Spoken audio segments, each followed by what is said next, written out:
Hi everyone, welcome once again to Fanoos Magazine. My name is Oriana. I am here today with some exciting and fabulous women, the founders and owners of the Bellydancers of Color Collective, Adina and Layla. I am so excited to be talking with them and to have them in the next issue of Fanoos Magazine. So first of all, thank you guys so much for doing this with me and for agreeing to be part of this. When I saw you on Facebook, I was like, oh my God, I need to know everything about this. I need this in my life. So tell me what you guys do as part of the collective and how it all got started and everything that you guys are working on. Hi, Oriana. Hi, Thank Oriana. you. Thank you. Thank you so much. Of course, my phone is ringing now. Sorry. Uh, sorry. So, what do we do? How do we get started? Layla and I met over a decade ago in a dance class in a studio called Mamacitas, and it changed my life. It changed our lives. It changed our lives. And so we collided in a class. And in fact, we were in two different classes. We met in a show. I tell her this too. I remember I was in the Tuesday class, she was in the Wednesday, or maybe I was in Wednesday, you were in Tuesday. Wednesday, I was in Tuesday. Okay. So when we met in the show, it was like the Tuesday class and then the Wednesday class, and I see this beautiful sister with these arms. She still has these lovely, lovely arms, and she had on blue. And I was just taken by her per se. But we went on to have at least 10 years in that studio together, training with Dr. Sunyata Amen, dancing together, performing, really crafting the art, our personal art, and then even learning how to teach, because that was our teacher's style, is to just push you into it. She just pushed you into it. So that's how we initially met, and how we started was when that studio closed. So the studio closed, and we felt an incredible void in our community, in our hearts, in our souls. You know, like we went home and like, dang, what do you do when your church closes? When your therapy closes. Yeah. when your lifeline closes, you know? So we're at home going, man, this really sucks. This sucks a lot. Like, we took a lot of other people's classes and enjoyed those classes, don't get me wrong. But what we realized is we had more than a class. We had a sisterhood. A fellowship. A fellowship. Yeah. You know, you realize what you have when you don't have it. Like when you have it, you're just taking it for granted. And that studio closed abruptly. Like we didn't have like a long time to know, oh, we're closing next year. No, we had like 2 weeks. We're closing in 2 weeks. Like what do you mean? Like where we're supposed to go on Tuesday and Wednesday and Saturday and all these days. So it closed, and maybe a year went by, and then Layla and I met up in another class, and when we came together, it was like, ooh, hey, we got to do something. Why do we do this? Yes, that's how it came about. And so even with that, we just did classes together for about a year before we organized it as a business. We were just doing it for each other, like doing it to survive, doing it as therapy for ourselves, and other people could come. You know, it's like, oh, I guess we should charge. Okay, so pay X amount of dollars. Okay, oh, now we need some place to put it. Okay, oh, we got to pay studio rent. So we really came into it out of necessity, wouldn't you say? Out of love and necessity. Yeah, love. And initially just for what we personally needed, and recognizing that other sisters needed the same thing. Yeah, so that's how we got started. And then in thinking about what collective meant, is we wanted to let people know that we knew, our teacher taught us, that belly dance is the oldest continuous art form. And so what we know is everything can be belly dance. You know, it's your come from place, it's your intention. And so that's where the collective word part comes from. It's like not separate, it's not separation, but understanding we're gonna come together. Right. So we first came together with ourselves, and we have 3 other ladies who work with us closely, and we teach classes together. You know, we get to do all the fun stuff like taxes and, you know, like bank account and all that kind of stuff. And then we dance too, and we all perform together. So we love them, and all of them we've been dancing with for, at this point, over 10 years. And Layla and I, more than that. We do have a baby though. We got a baby. Yeah, the baby we got, she actually came up, we call her, she's our baby sister. Like we didn't have a baby. I mean, we had babies, but we're talking about a belly dance baby, our little sister. She came into one of our classes one day, and she shares her story on our tea time, so I don't want to. But we grew her up. We grew her up in this practice, in our practice, and so now she sits at the table with her big sisters, which is how it's supposed to be. Our big sisters set us at the table, and we're sitting her at the table, and we expect her to carry the legacy forward too. So she's about 10 years younger than us, even though she's taller than us and bossy as hell. You know how these women are. She's still our baby sister. So when she sees this, she's gonna get us. But she know who she is. That's how we started, Oriana. And people came. Ladies came. They missed it. You know, they searched for what was brought through Mama Sita and Dr. Sunyata Amen, Bellydancers of Color. That was Bellydancers of Color Association. So we're Bellydancers of Color Collective. We all have trained through Dr. Sunyata Amen, and then we continued our training from that point on. So we say we bring the uncut funk like she taught us, you know, and we have fun and we do fusion and we teach that belly dance is a diasporatic dance. It's a dance that's spread all around the world, and you know, it's our dance. We do it. That is fantastic. And I mean, her secret is going to be out, so she's definitely going to get you now, but it's all in love. It's all in love. And I'm really intrigued by what you said about, like, you have a little sister and a baby, and now she sits with her big sisters, and this kind of passing down of the legacy and the ideas, which is what we've all been told used to happen in the past, right? But I feel like we don't get to see that much anymore in studios. And I feel like it's become a little bit more mainstream, where it's like you buy a membership, you take class, then you go home. So have you noticed that that has a big difference in that kind of community feeling that you guys foster? We have a mixed bag actually here. There's some people who just want to do the workout, but I think for us that's less frequent than people want to linger, want to be involved with us, want to participate in things outside of the studio together. I mean, there's a real bonding here, and I think that our goal is uplifting and empowering and supporting, whether it's here or beyond this. Absolutely. It's much more inclusive, and I think our collective is inclusive. It's about what we said earlier, bringing people in, and when you're bringing sisters in and you're bringing people in, and we don't have a gender perspective, it's inclusive. I mean, it's women, most of us are women, but everyone is welcome, and I think that we connect with that in that way. How we differ, and people who come to us are our tribe. So the folks who vibe with us are going to be folks like this. You know, we're going to attract people who are like us, but we say we are a sacred sisterhood first and foremost, and we put our dance on top of that. So the community part comes first. Yeah, we run business. Yeah, we have memberships and we charge, you know, all of that. We got to pay rent and, you know, that kind of thing.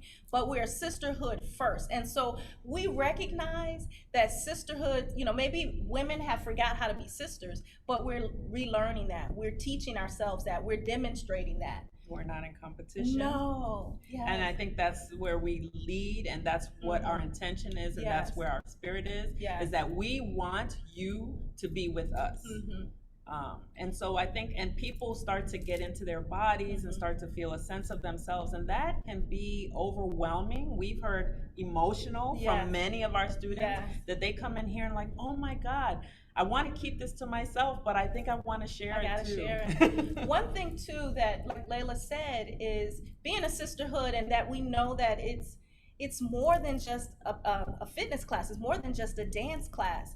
As Black women and women of color in particular, we have dealt with a lot of body issues, and women in general. Anybody can relate to this, but Black women in specific. We, like, when we take women and we look in the mirror, and like I always do this in my class, I have us kiss ourselves in the mirror.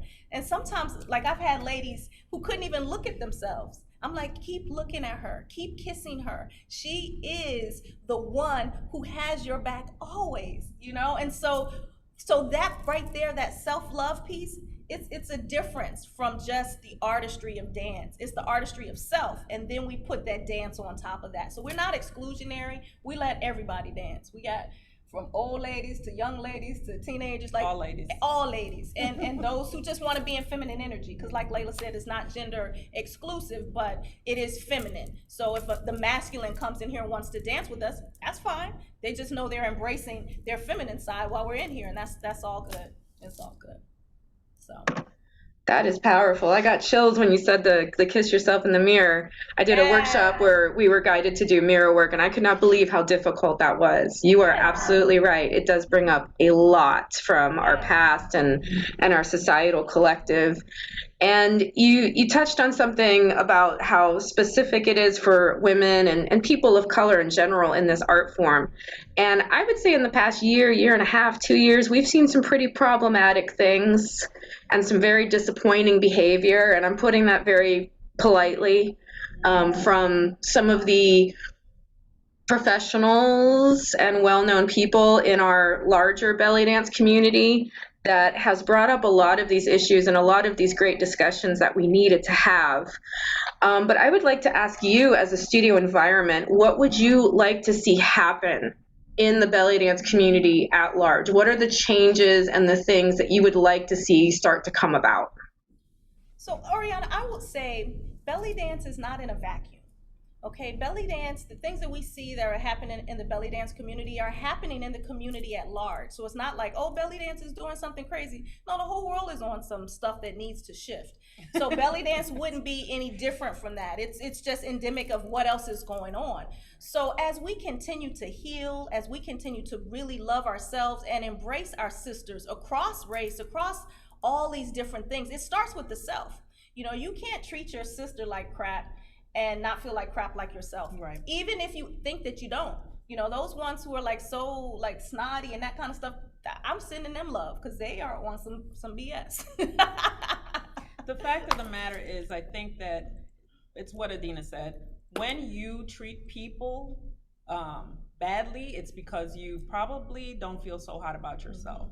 And I think that we need to learn, and the work that we do, we still do this work every single day. We've done it 3 times today. Yes, we have. It's just looking at yourself in the mirror and saying, you're okay. I love you're you. Beautiful. I love you. Yes. I love you. I love you too. And then because she's me and I am her, we said that today in a circle. We were all dancing in a circle, and it's like, you are all just aspects of me. You're just pieces, slices of my reflection. Right. And we felt like, ooh, I got goosebumps right now. Like, ooh, ooh. Layla's also our mental health professional. So when things get too deep, you know, she actually has degrees in this. We'd be like, Lay, we getting deep. I need the professional. Like, I've done what I can do with my crystals and my tuning fork. Please come in here and philosophize these people real quick. So if we need that, we even have that. They can have a sidebar with Lay and go in a corner, get hugged up and loved up real quick and shimmied up and then send them back into the world. You're right, I'm laughing so hard. Exactly what you mean. And thank goodness you're there, Layla. Thank goodness you're there. Yeah, she's a professional. She'll tell me too, she's like, I think something's going on with such and such. I was like, oh really? Okay. I'm just gonna shimmy with them, but you talk to them after class. And we work it out. We tag it. It helps to be intuitive. Yeah, it helps to be intuitive. Yeah. That is so good. And I think a lot of studios could really model or take at least some inspiration from what you guys are doing. Do you see yourselves as a model of how things can be improved, or how some of this, I'm trying to find the right word, some of this thinking and some of this viewing of the world could be modeled in other studios, even if it's not specifically Belly Dancers of Color, but any other dance studios or fitness studios? Absolutely. I would say absolutely. Now, the thing about this work is it's individual work, you know, and it's not work that you could do superficially. You know, you can't say, oh, I'm going to be, you know, multicultural today and really be on some BS the rest of the week. It's really who you are, because that's what comes through. It comes through in your dance, it comes through in your practice, it comes through in your community. So if you are really about embracing humanity and sisterhood and love, that's gonna come through. So that's everyone doing their individual work to be the type of person that you wanna meet on the other side of a studio. I've danced my whole life, Oriana, and I've had some horrendous, yucky dance teachers. you know, that hurt my feelings, like where I still have to work through some of that stuff as an adult. I was like, oh, I didn't know I was still carrying that. Like, wow. So when I'm doing my mirror work, those are some of the things that I'm releasing. And I don't want to give people stuff that they got to work through 30 years later. Like, that's ridiculous. I want to give them something that's going to be whole and make, when they look in the mirror, they kiss themselves. I want them to feel that. I think that and piggybacking on that, I think that we need to give people grace. It's easy to judge and say, hey, you know, you're doing that wrong, or you should do better. I think that what this pandemic has shown is that we need to be more inclusive, that we need to check on people, that we need to make sure that our sisters are okay. And that also takes a shift in thinking, because for a long time, dance styles were exclusive. There was pride connected to that exclusivity. We're bringing something different, that women, just by nature, we tend to be competitive, and we're saying that doesn't belong in this space.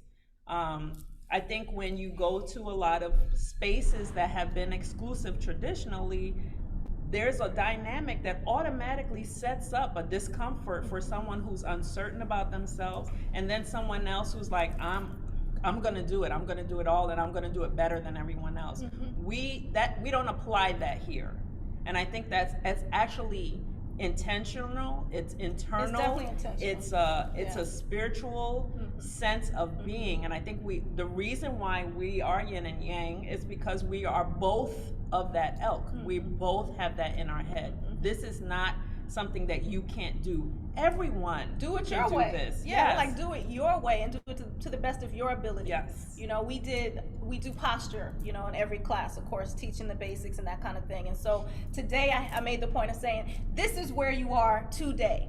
October 9th, 2021, this is your posture today. And then you can build upon that. It's like, what do we say? It's like dressing a tree or, you know, dressing a cake or whatever. Just build upon that. So it's not about you looking like Lay or me or anybody else. It's you look like the best version of you today. And then tomorrow look like the best version of you that day.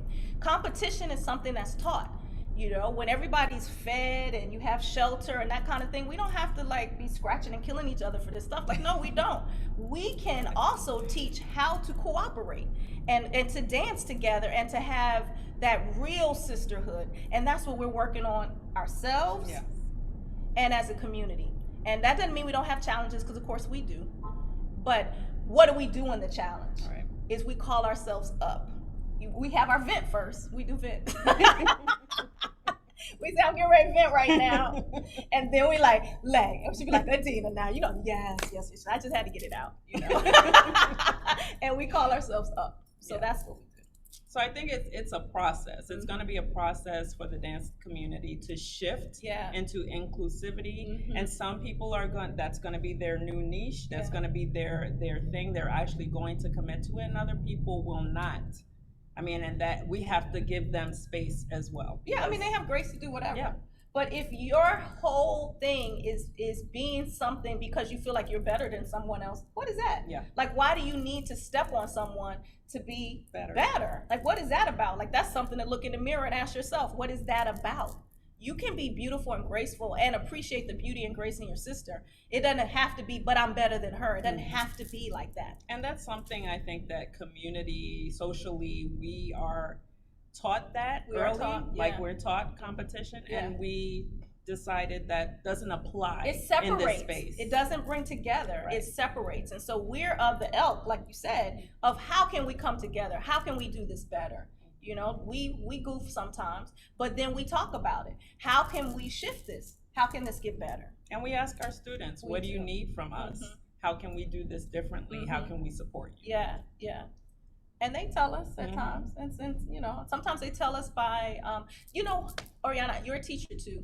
So when people come, it's like, oh, they want what we do. You know, it feels so good. Like, ooh, it's not just us. Yay! They want it. So that's a blessing to us when they come, because it's a lot that goes into having a business and running a class and doing shows. And we would do it for free. We have. Yes, we have. But you gotta pay studio rent. You got lights. You gotta buy computers. We got shirts and computers and Zoom memberships. So we have to make it make sense. And so that's what we're figuring out to make it make sense. So speaking of your shows and your classes, tell us all about your events and your classes and your community projects. And when we talked earlier, you mentioned a glow hafla. Yes, Tell me all about that. Okay, so we're going to tell you about that last because that is like our crowning jewel. Okay, so you want to tell about the classes? So we have classes on Wednesday and Saturday. 2 Saturdays on both hybrid classes. 2 classes on Saturday. And we have also a new class starting. Go-Go Shimmy. Yes. With our belly dance baby. Yes. So let's tell her what Go-Go Shimmy is. So, because she's from Florida, Go-Go is a musical genre of DC. Right. Okay. So Florida, you guys have the Miami sound. Chicago has house. New York has club, house, hip hop. Yeah. So DC has Go-Go. It might not be as well known. But in DC, it's a thing. And so Lori, who was our baby, is a DC native. And so one day she was teaching and she was playing a go-go song. And it has a lot of bouncing, it has a lot of drumming. The fusion is go-go style dancing. Yes. So we fused the go-go with the belly dance. And we talked about this in our interview. We were like, you got your peanut butter in my chocolate. You got your chocolate in my peanut butter. Oh my God, it goes so well together. It's like peanut butter and jelly. We're dating ourselves. We are. But it was that kind of moment where we were like, we could do this. We could fuse these two things. And so she is doing a pop-up. It's going to be online starting October 18th. So October 18th, October 25th, and then November 1st and November 8th. So 4 installments of this Go-Go Shimmy. 30 minutes. Yes, it's a quickie class. We call and quickies were born out of the pandemic as we were looking for ways to still engage our students and not, we weren't coming in and that kind of thing, and getting different genres too. So fitness and methods of fitness and movement. Keeping people moving. Mm-hmm. So we have shifted during the pandemic. We have really strived to stay relevant during the pandemic and then giving people a variety. And we've been innovative. So Go-Go Shimmy was an innovation born out of the pandemic, really. Mm-hmm. And we love it. Like, people have asked for it. Like, Lori felt like, well, I don't want to just do that. But what we said to her was like, look, Prince would have to sing Little Red Corvette. He has to sing Purple Rain. Like, this is your swan song. This is your thing. You gotta. And so she was like, she had to see for herself. But when she came back around and says, I want to offer it, it's like, yay, the baby's getting it. People want what you this have is to our offer. Innovation. Yes. It's an innovation, and it was specific to her, specifically as a DC girl. I'm not native to DC. I'm native to Chicago. Lay's native to New York. And so it was for her to do. It wasn't for us to do. Right. Yeah. And it's her baby, and so she's offering it. She's incubating it for 1 month, for four sessions. Yes. And in our quickie zone, because we had a whole lot of other quickies during the pandemic. We did, and we will probably bring them back in the new year. So we have Mondays with Lori with the Go-Go Shimmy fusion, Go-Go Shimmy fusion of belly dance and go-go dance. And then DC Go-Go dance, so just being specific. Every Wednesday, Layla and I teach, and we call it the Uncut Funk Belly Dance Fusion. Our style is African Caribbean fusion belly dance. So our teacher taught us, she was from Jamaica. She's Jamaican and Cuban. Right, and so fusing a lot of that, her grandmother taught her. Caribbean style dance, so Caribbean style music, and fusing that with belly dance, and this is all different types of belly dance. And she would give us some melody, some sharky, some American tribal style, just a whole hodgepodge, and that's where we teach. That's where we come from. That whole potato sack. Yeah, so that's our Wednesday class. We always bring the Sunyata style to that belly dance, and what we've even defined it better as African Caribbean style belly dance, recognizing that we know that belly dance is African dance. Okay, so no matter where it traveled through the world, this is the origin of it. Belly dance is African dance. Right. So that's Wednesday. We teach every Wednesday at 7:15 Eastern Standard Time. It's a hybrid class. We have people in the studio. We also have people online all over the world. And then every Saturday we have 2 classes. One class at 11 o'clock in Bowie, Maryland. Fitness for Less. Yeah, that's a more belly dance fitness class. It's a beginner class, and that one is an hour. And then 1:15, we have another hybrid class here Belly in our dance home studio. Fundamentals. Yeah, it's fun, and we always Capital fun. Yeah. We always teach the basics, but it's a mixed level class, and it's also a fusion class. But we have all 5 of us teach that class. It rotates different teachers, different days. So you get a different style depending on who's the teaching. teacher. Yeah. So I taught today, so you got my style of kissing yourself in the mirror and dancing in circles. So that's what we do. Oh, so now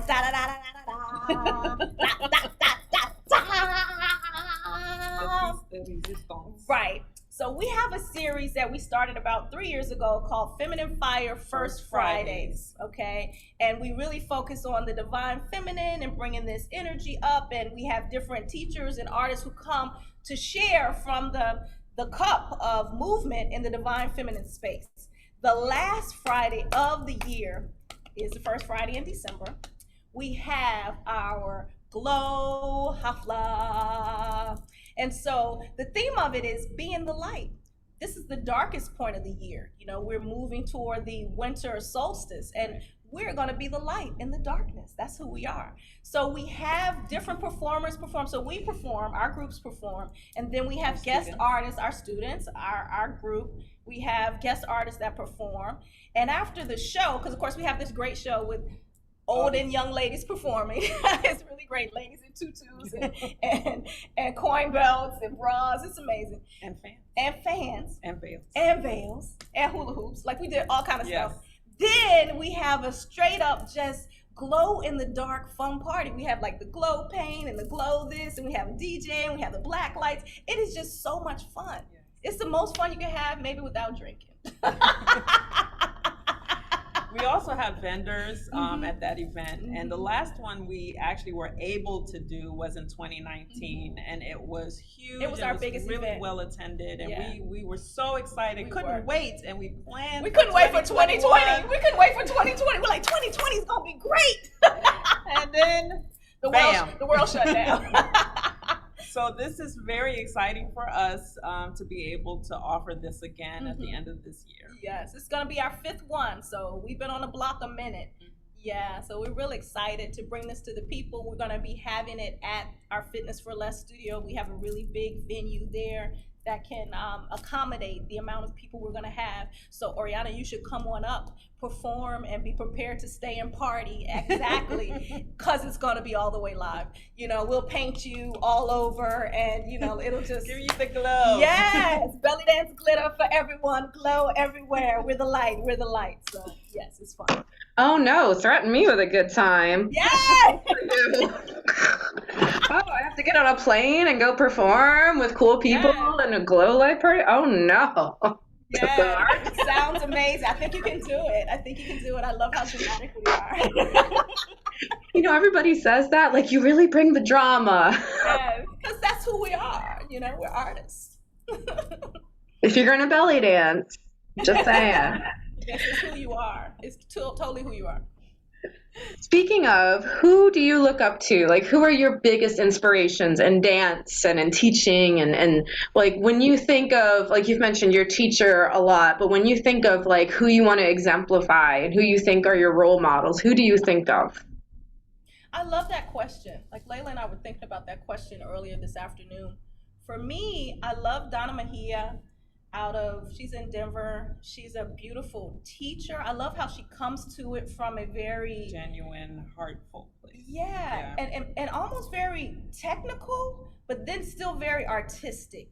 You know, she talked about how she healed her body. Like she was in the hospital with some abdominal thing, and she just started very internally to start moving herself back to dance, whereas the doctors were like, "Whoa, you know, you won't be dancing," and it's like, "Do you know we magic? Do you know who we are?"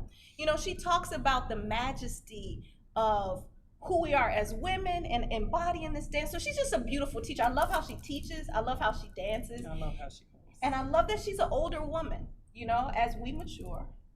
I love to see women just transcend age and all of that and just dance anyway. I love that. So she's, for me, one of mine. And then I have vintage folks like Eartha Kitt and Catherine Dunham and Pearl Primus, like those kind of folks too, who danced before, like when it was hard, who did it anyway and transcended racism and all these other kind of things and brought different genres. So I know it's not classic, quote unquote, belly dancers, but these are women of color who dealt with the issues that we were talking about and rose to the top and did it anyway. Like for me, those are legends. And I'm like, if we could just touch the hem of the garment of Catwoman, I mean, damn, we doing it. What about you? Donna Mejia is, we were fortunate enough to take a class with her pre-pandemic. And she is just so inclusive in her style. It's just, there's so much fluidity. So she's definitely one. Sunyata Amen as a teacher, as a dancer, just the way that she maneuvered her body, and how inclusive she was for the different body shapes. I think that was significant for me and my thinking and my teaching style. So definitely her. More, I guess, where we are present teachers. I love watching Naima. Oh yeah, I love Naima. Just she's beautiful and long and just slick. Everything we're not. No, we're beautiful. Don't get me wrong. But the long but part. Just she. I mean, I think we first started seeing her at the Bellydancers of Color Association events. And just watching her made me want to layer in that other style of dancing that we, weren't necessarily doing. So her. I like Aisha Babakar. I was recently in Egypt about 2 weeks ago, and she was just so lovely to me. I hadn't met her in person before, but I sent her a message on Facebook telling her I was coming, and she was just very gracious. So we've spent an hour together. She came and picked me up and took me to her studio, and we just danced together. And she's beautiful and long like Naima. And I love it when people love what they do. And you can do what people, and you can drop into that sacred space with people in what you love and what they love, and you're just doing it together. It's just amazing. It's amazing. Watching Rachel Bryce. Rachel, oh my God, she's a beast. She's a beast. She's a beast. Yes. Who else? There's African dancer. Of from course. South. Yes. Oh, Thelma. Yes. Thelma. Oh my goodness, what's her last we had the opportunity to watch her dance, and I've seen snippets, but I had never actually seen her perform. Oh, wow. Just amazing. So many. We take inspiration from a lot of people. We watch a lot of different things. We're always sending each other videos back and forth, like, oh, look at that. Look at those arms. Look at that. Look at that rotation. Look at we just try to keep it moving and just advance the practice. And we're in a phase of things where we're starting to also explore our history. So so there are lots of inspiration out there. We appreciate. Like you said, you can't work in a vacuum. That is absolutely true. And I love so many of those dancers that you mentioned. And Aisha Babakar, she's so sweet. She's so sweet. She's so sweet. So normal and so humble. Where do you see the collective going in the future? What are some things or some goals that you'd like to start reaching, or things that you're thinking about implementing without giving away any trade secrets, of course, or top secret information? All the way up. We all the way up. I see us with studios packed full of people. I see us traveling the world, taking classes with different folks like Aisha Babakar, going to different traveling together, like really like the Catherine Dunhams and the Pearl Primuses, who really got into the anthropological pieces of dance. This is my dream, I'm saying. Layla say her dream. But picking up these different dance types and bringing them back, because that's the collective piece, that's the fusion piece. And you see the collective thread through things when you start dancing with indigenous cultures too. So I want to, like I was in a Nubian village. I wish I had more time with them to learn more of their customs and dances, So that's where I see us. in Brazil was amazing. Yes. Yeah, so I'd like to see us doing more internationally and linking us Yes. here, there, here, that kind of thing. I want packed studios. I want classes every day a We week. want PAC Okay, studios. yes, so we want, I was saying mine, I was gonna let you say yours, but we want the same thing. Okay, classes every day of the week, more teachers, more classes, and just expanding the artistry on top of this foundation of sacred sisterhood. Yeah, I think the offering, Mhm. we would love to offer the other styles of dance. So we offer our style, and our style is a conglomerate of things. Mhm. But I think we would like to offer, something specific to this dance style, something specific to this dance style, so that we can bring the things that we've been exposed to our students. And so we did that with like the quickies. We did that with Jasmine. did that with Jasmine. We had the Oriental fan dance. Yeah, We that was had great. Nava teaching Egyptian choreography. Oh, gosh, You Nava. know, we've had Nazu coming in teaching Senegalese dance. So we've already really started doing Yes, this. we've already And we started. just want to expand this piece right here. Just make it bigger. Hey, just make it bigger. We get big. We going all the way up. Hey. Yes, yes, yes. Because that's the collective, Mhm. that's kind of the point, is That is the to point. bring all of the styles and to expose our students to all of the different styles, Yeah. and to include people that are like-minded, especially, that will raise that energy, Yeah. and will raise that love in our studio, Yeah. and for our students. Oriana, we tell people, if you love to dance, because we recognize everybody's not a dancer, everybody don't love this, but if you do, you're gonna love what we do. Okay, if you love to dance, get in here. We're your people. If you want to sit on the couch, go do that. But if you want to dance, come on, we got something for you. Yes, yes. So that's what we aim to do. So if they are your people, how can they contact you and take your hybrid classes and get all up in your space and your stuffs? Where can people find you? So people, come to us, okay? You can find us on all the social media platforms at Bellydancers of Color Collective. We're on Facebook at Bellydancers of Color Collective HQ, which is our headquarters. On IG at Bellydancer, without the S, of Color. That's our IG. You can find us on our website, and that is Bellydancers, with the S, of Color Collective.com. You can find us there. And of course, you can just call us, okay? The number 240-600-1720. So send a text and we will text you back. We do girls' night ins and outs. We do bridal showers. We do weddings. We do, we will come to you. You can come to us. We will come to you. But really, we aim to take this art form out into the world, give it to the people. So we are here for you. Come to us. Come to us. Yes. Thank you so much for doing this. Do you have any other parting words or anything that you want people to know before we wrap this up? Come as you are. Yes. When you stop moving and your body keeps jiggling, that is welcome. We say good. That is so The good. jiggle, we love We the embrace jiggle. the jiggle. We embrace the jiggle. Layla, that is prevalent because we both had that as a central message from our teacher, that however you are fine just how you are. Just how you are. Yes. Come as you are. That's our tagline. Yep. Come as you are. You said That is so poignant. I love it. Thank you guys again so very much for doing this and for being part of Fanoos Magazine. And any event that you have, any material that you ever want to shoot over to me, I'll be happy to put it in the magazine for you or advertise it for you. And I'm so looking forward to everyone's reaction to seeing you and hearing your story. So thank you very much again. Thank you, sister. Have a great one. Have a great one, everyone. The video will be up on fanoosmagazine.com for the October 2021 issue. Please go check them out and enjoy.